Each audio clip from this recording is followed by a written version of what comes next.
AITA for refusing to host Thanksgiving after my sister handed out a family code of conduct contract. 5 years ago, when I moved into my little two-bedroom house, I took on the mantle of hosting the family Thanksgiving. It was a big deal for me, finally having the space and confidence to invite everyone over, cook a massive meal, and watch the chaos unfold. It was never perfect. The turkey didn't always come out on time. Someone inevitably spilled wine on the tablecloth, and political debates occasionally flared up. But that was part of the charm. The imperfections made it feel real, made it feel like us. Fast forward to this year. My sister, Rachel, 29F, has always had a bit of a fixer personality. Growing up, she was the one who made chore charts for the family or tried to mediate sibling fights with conflict resolution techniques she read about in some book. It was endearing when we were kids, but as adults, it can feel overbearing. This year, Rachel said she wanted to help with Thanksgiving. Initially, I thought, great, maybe she'll handle dessert or set the table. I should have known better. About a week before Thanksgiving, Rachel showed up at my house with a manila folder. She had that look on her face, the one that says, I have a plan, and it's foolproof. I was in the middle of cleaning the kitchen, prepping for the onslaught of family, and barely glanced at her when she sat down at the table. Hey, I said casually, scrubbing a pan. What's up? I've been thinking, she started, pulling out a neatly typed stack of papers. Thanksgiving is always such a mess. Don't you think it would be nice if we had a little more structure this year? I laughed, assuming she was joking. Rachel, Thanksgiving is supposed to be a mess. That's half the fun. She didn't laugh. Instead, she slid the stack of papers across the table toward me. Just read this. It's a family code of conduct. I think it'll really help things go smoothly. I stared at the papers, dumbfounded. You made a what? A family code of conduct, she repeated, as if it were the most normal thing in the world. It's just some guidelines to keep the day running smoothly. I really think it'll improve our dynamics. At this point, I was intrigued enough to pick up the papers. The first page was titled in bold, Thanksgiving 2023, Family Code of Conduct. Underneath was a cheery clip art turkey, which somehow made the whole thing even more surreal. I started skimming.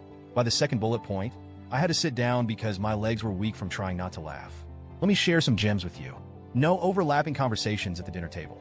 Rachel had written, to ensure everyone's voice is heard, we will take turns speaking, like in a respectful debate club. Debate club? At Thanksgiving? No political or controversial topics. This one was standard fare, but she added that she would be the final arbiter of what was too heated. So basically, Rachel was setting herself up as the Thanksgiving dictator. Dress code, smart casual. Her reasoning? Holiday photos should reflect well on the family. I couldn't help but picture my 4-year-old nephew in a blazer, screaming while someone tried to wrestle shoes onto him. Assigned seating. Rachel proudly declared she had spent hours crafting a seating chart based on optimal personality compatibility.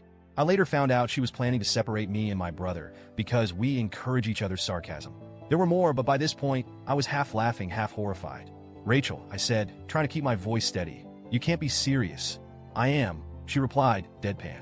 If we all follow these guidelines, we'll have a harmonious Thanksgiving for once. For once? I echoed. What's wrong with the way we've been doing it? You mean the constant chaos, she said, crossing her arms. Every year, someone gets upset, someone drinks too much, and we leave feeling drained. This will fix that. I put the papers down and took a deep breath. Rachel, I appreciate your effort, but Thanksgiving isn't about perfection. It's about family, chaos, and all. I'm not going to enforce a code of conduct in my house. She looked genuinely offended. So you're not even willing to try? I worked hard on this. It's not about your effort, I said, trying to stay calm. It's just not realistic. This isn't a corporate retreat. It's Thanksgiving. Her face darkened. Fine. If you're not willing to work with me, maybe I should host Thanksgiving this year. That was the moment I snapped. You know what? Go ahead. Host Thanksgiving. I'm done. Her eyes widened. What do you mean? I mean Thanksgiving in my house is canceled. If you want to be in charge, be in charge. You can host it at your place. She stormed out, and I immediately started getting texts from my mom. Mom, Rachel says you're refusing to host Thanksgiving? What's going on? I called her to explain, and she sighed heavily. You know how Rachel is. She just wants everyone to get along. Can't you humor her for one day? Humor her? I said. She wants to turn Thanksgiving into some dystopian dinner party with rules and assigned seating. I'm not doing that.